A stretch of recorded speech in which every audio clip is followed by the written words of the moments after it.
Hello again. Now, small businesses are feeling the strain of the rolling blackouts.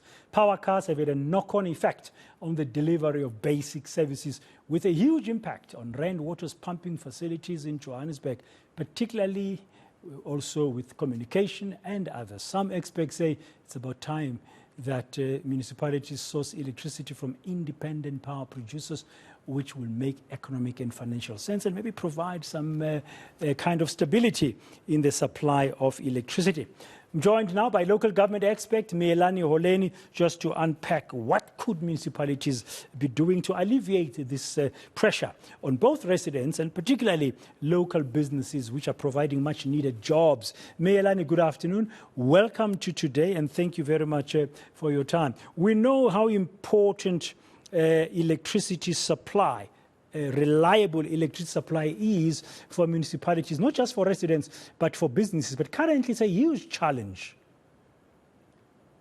Absolutely. I think where we sit, we're sitting with municipalities who are also losing out quite a lot in terms of revenue from electricity. We're also sitting with ESCOM on the other side, knocking on the doors of municipalities wanting to collect whatever amount that they owe.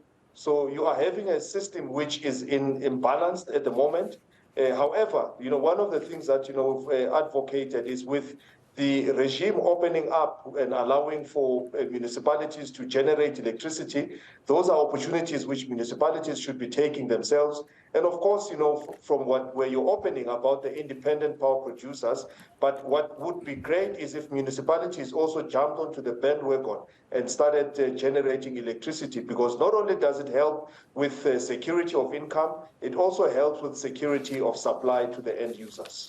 That presupposes they would have to have some budget. And currently we know municipalities are battling financially. For them to access capital, maybe they'll have to work with the private sector in terms of producing their own power. Absolutely. And this is an area which is being covered quite a lot now, public-private partnerships.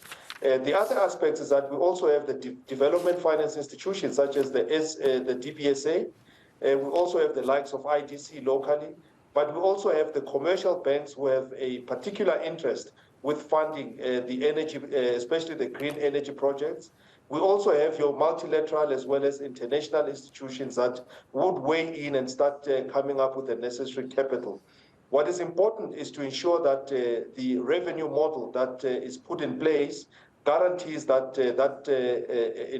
capital investment is recovered, is recouped, and that infrastructure operates reliably. So this is an area where, for instance, we've tongue-in-cheek said, if ESCOM can be allowed to burn so much billions in terms of diesel, surely municipalities could also be given an apportionment from the fiscus to be able to start establish microgrids, which would have a direct injection on income into their books. So those are some of the areas which we can look at, how the funding of these projects can be reprioritization, as well as the public-private partnerships that can be struck up.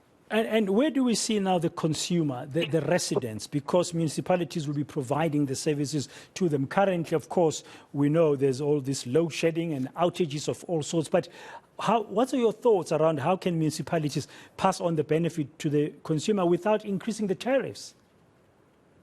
Well, in this case, if you look at where the tariff from a NERSA and a promulgated NERSA tariff point of view is certainly higher.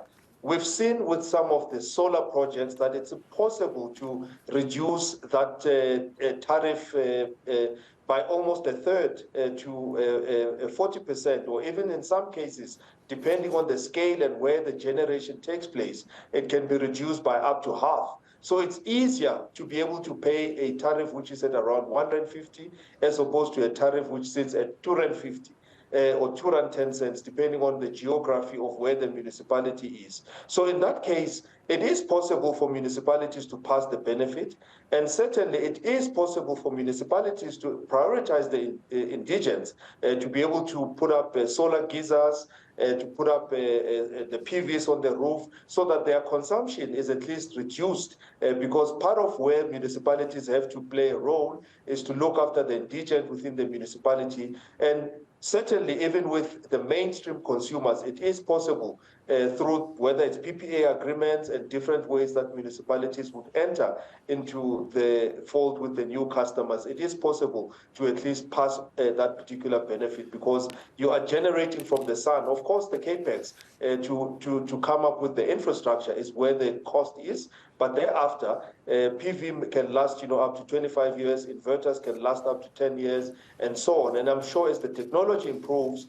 municipalities can be able to get onto the better technology that can guarantee that, electricity is not as expensive. And even if it's on a blended rate basis where you are taking from Eskom and from the municipality based on the renewables, it would still work out, much more affordable than it is currently. Thank you very much for your time and insights. Miyelani Holeni, local government expert, just talking to us about the new ways that municipalities can find to provide reliable electricity both to businesses and to residents and how they could pass on some of those benefits without increasing the tariffs that much.